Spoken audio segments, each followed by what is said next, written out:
Hey everyone, I'm Nadine, and for Storytime today, I will be reading the story of Martha, Mary, and Lazarus. Now this is taken from Luke chapter 10, verses 38 through 42, and John chapter 11. This is from the Nelson Children's Bible. When Jesus went to Jerusalem, he often stayed with his friends, Martha and Mary, and their brother Lazarus.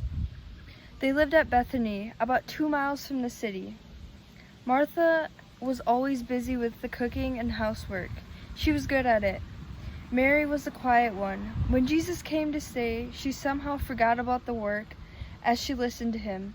This made Martha cross. "Tell Mary to come and help me," she said to Jesus.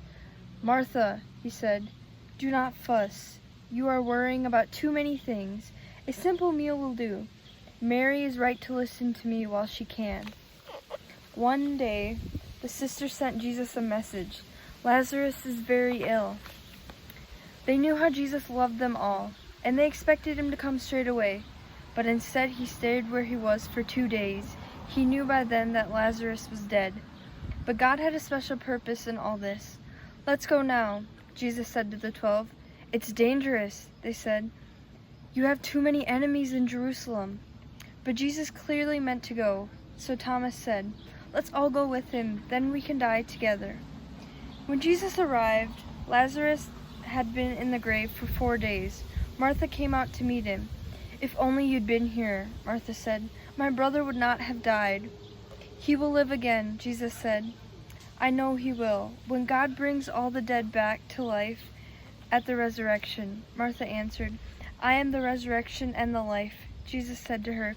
"Whoever believes in me will live, even though he dies." Martha told Mary that Jesus was asking for her, and she hurried out crying. "If only you'd been here, my brother wouldn't have died," she said to Jesus, just as Martha had done. When Jesus saw her tears and saw all their friends and neighbors crying too, he wept.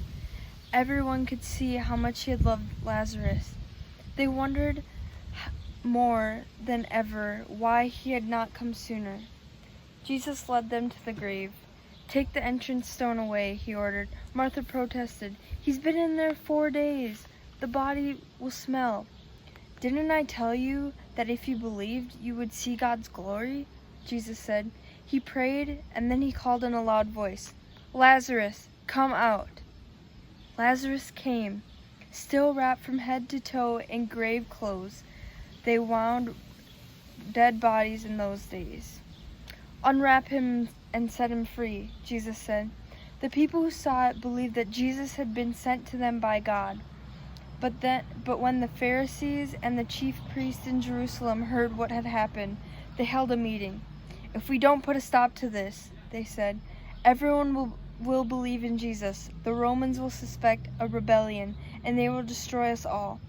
From that day on, they made plans to kill Jesus. I think the story of Lazarus is very interesting. Jesus had told Mary and Martha that he loved them and that God loved them also. But they were also surprised that Jesus didn't come to save their brother Lazarus. But Jesus was like, "Hey, I have this plan. God has this plan, and it'll all work out in the end. You just need to trust me." So they trusted in him, and eventually, through their trust and God's love, God sent Jesus, and Jesus raised Lazarus from the dead. Now this shows that if we trust in God's love, God will always provide for us and will be there for us, even though we may not see it at first. So just trust in God, and God's love will provide for us. Thanks for watching.